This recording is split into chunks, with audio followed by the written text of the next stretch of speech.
This is a book that is being written by Barish and Kip Thorne and Peter Fritchell and Peter Chauhan and myself. It's a tome. I think that's the best way I can say it. It has grown and grown. I wouldn't doubt if it's about 1,000 pages. And if people look at it, the thing I'm hoping that they will get out of that is the enormous success and gamble that the National Science Foundation took with us. Let me really highlight that to you, because if people always complain that government agencies are timid, this was the most audacious thing that you can imagine.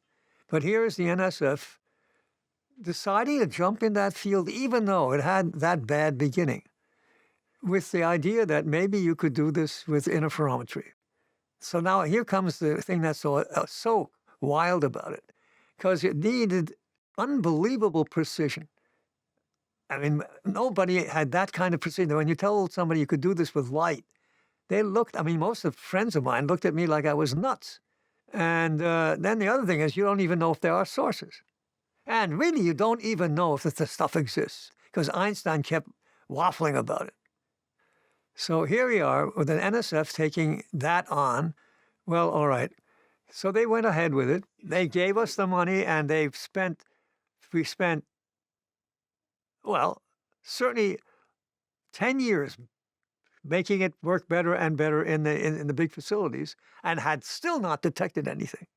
We said, we don't know enough about the sources, and it's possible that initial LIGO could make a detection. We did say that. And then we also pushed advanced LIGO at that very beginning stage, because if it doesn't, we had a plan already to make it better. And then what happens is we get the thing to the point where it didn't see anything. It honestly didn't see anything. And we admit it, and we said, but we made design sensitivity, which we had. And we haven't seen anything. So consequently, you can trust us that we will build an instrument that will be at design sensitivity again.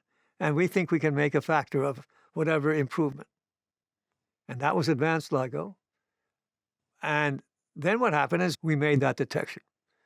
Okay, now we couldn't tell anybody about it because we were scared to death that we had screwed up. And that was a separate story and a huge story in the book. How did we keep it secret? Why did we keep it secret? I don't want to go into all of that. And finally, we decided, yeah, we better just announce it because we can't see what's wrong. And then shortly after that, we had another detection which made things easier. So that whole story, which I just told you, is an amazing story how NSF stuck with us. And that's the reason why I think this book is important. They did something courageous. For me, the issue was, do this for the sake of the NSF, at least. Okay, they were real heroes. The idea of LIGO came to me in a course where I was trying to explain to the students general relativity, and I barely knew anything. I mean, they knew more than I did in most of the course.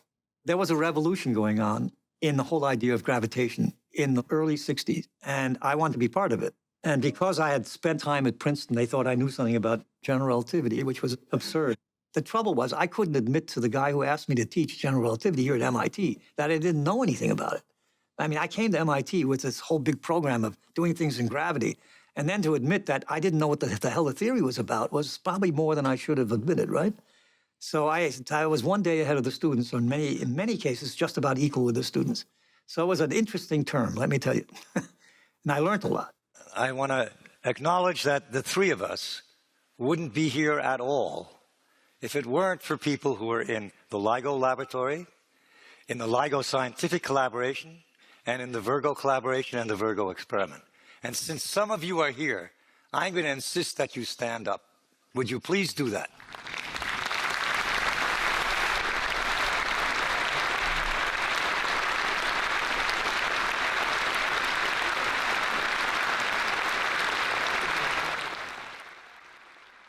What's happened here and what the prize is about, and I think it'll endure, is the fact that we have opened a new field.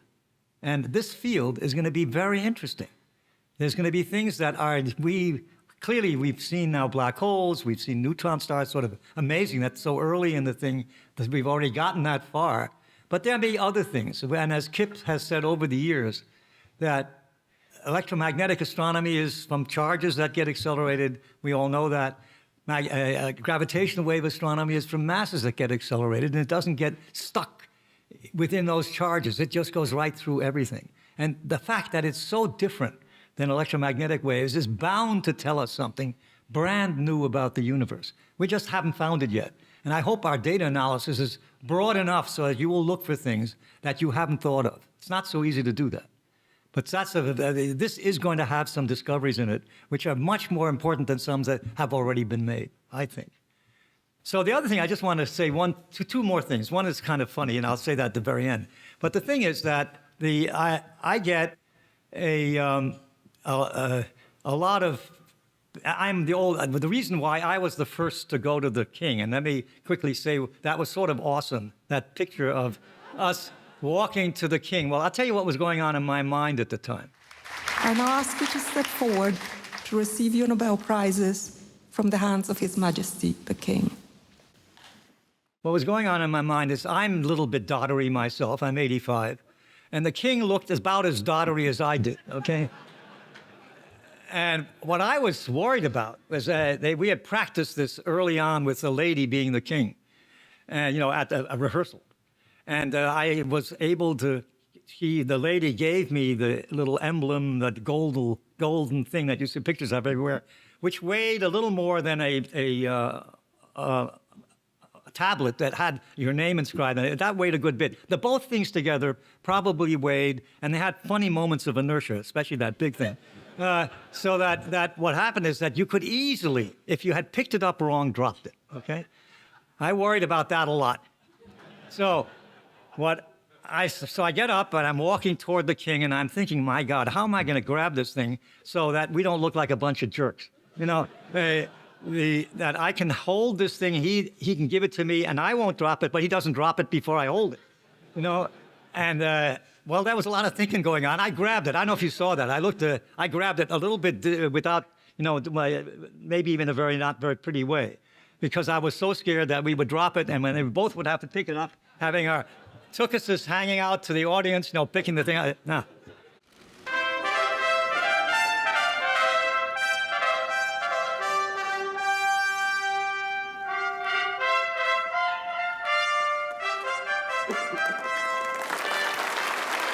So after that everything was much better after I had it in my hands. And then I had the same revelation that Barry had on the way back. And it was, I think Kip may have had it also, which was a very strange feeling.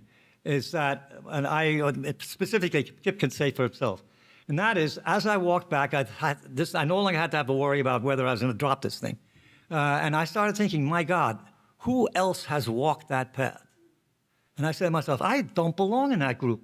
Fermi, Purcell, Albert Einstein, that's crazy. What the hell am I doing here?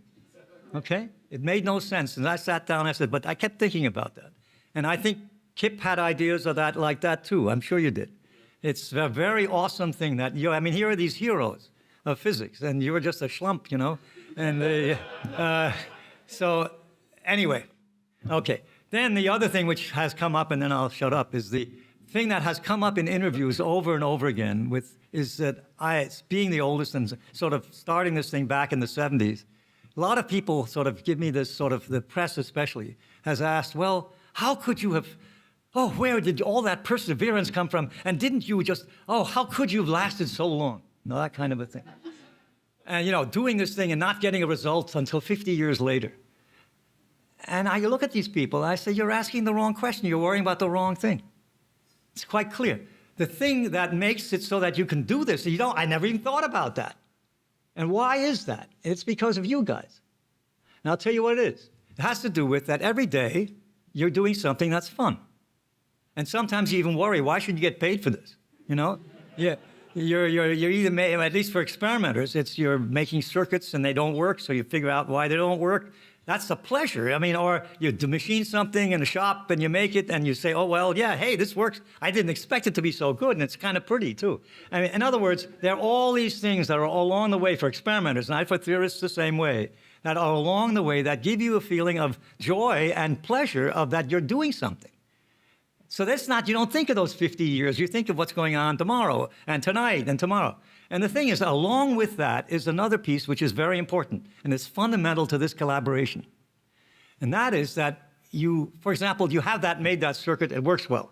So you go to your buddy who's over there doing something else, and you say, let's go out and have a beer. Come on, this looks gorgeous. You look at that pulse on the oscilloscope. And so you go off, and yet it turns out that almost everybody you have worked with is a person that you enjoy dealing with. And that's the other pleasure of it. And this is what I was mentioned by several people, but that's the rare part of this collaboration. Everybody gets along. I see most people get along with everybody. I certainly do. And the pleasure of it is working at the sites. And you're working with people who you really enjoy working with. So the 50 years sort of vanishes. It's one pleasurable thing after the other. Anyway, I want to thank you for that. So thank you.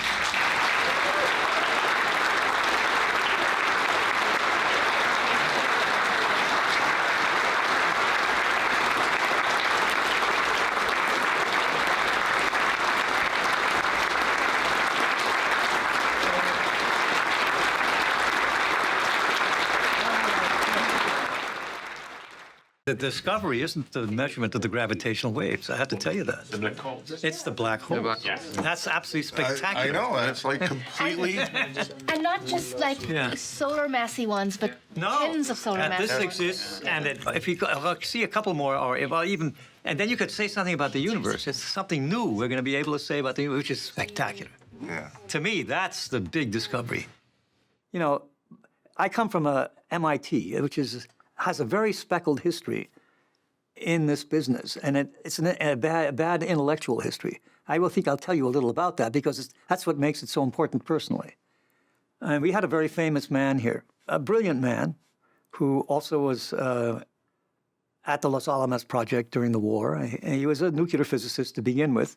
But when he was here at MIT, and MIT was not at that time, and I'm talking about, I'll give you the epoch, it was in the early 80s, maybe late 70s. MIT was not a hotbed of astrophysics. It hadn't yet become. And he was dead set against the idea of a lot of things which I knew well. But he was dead set against the idea that the Einstein theory was right at the level when it made a prediction that the black hole should exist. And his argument was very primitive, and it turns out to be very wrong, too. So he would go around, and this is sort of what happened in the end of the 70s, early 80s. The X-ray astronomers were beginning to see things that looked like they were black holes. And so the X-ray astronomers were we're not intimidated by this at all. They said, we've discovered a black hole. And they did. They had, Scorpius being one of the first. So he was dead set against black holes and would invent some very complex but still plausible mechanism to explain that this was not a black hole. And this went on and on and on, with the thing getting more and more ornate with each black hole discovery. So, you know, this was a place that didn't believe in black holes, and except for the X-ray astronomers who saw the damn thing, okay? And and so into this walks LIGO. I mean, LIGO was being thought about a lot in those days, and he just said, forget about it. There's no black holes in this business, so why make such a fuss about a thing that isn't going to see anything anyway, okay?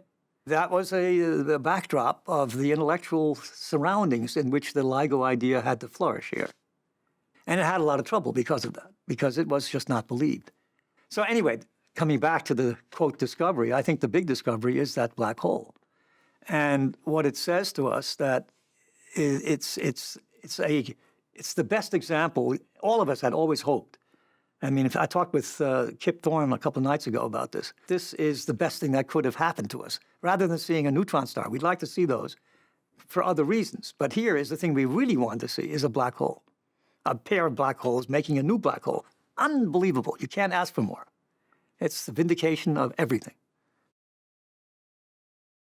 I think, for me, the most exciting thing that could come out next is a headline that says, gravitational wave scientists see an object and they have no bleep clue what it is. So I think that's really where this should go next. And Ray will have his own version. No, He won't say bleep, he'll actually say it. No. There are so many strange things that the geometry of general relativity can have. I don't know, how many of you have seen Interstellar, that movie that that Kip Thorne was so deeply mixed up with. And by the way, Kip was very proud of the fact that there's nothing in that movie that could not be scientifically possible. Doesn't mean that nature makes it. It says the theory, the general theory of relativity, all the things in that movie are possible in the general theory of relativity. In many theories of physics, there are many solutions that nature didn't choose to go, by the way. That's mathematics has more solutions than nature will allow sometimes. And so I'm fully expecting that maybe we'll see a wormhole. A wormhole? Yeah. Okay. And I'll tell you how we'll see it. We'll see it that there is a special place in the sky where we see more than we should of gravitational waves. It's not isotropic. It's not uniformly distributed. And that will be the connection to another very interesting spot. So let me just close with, in some thought processes, a wormhole is expected to be the portal to a parallel universe, and we can leave it there.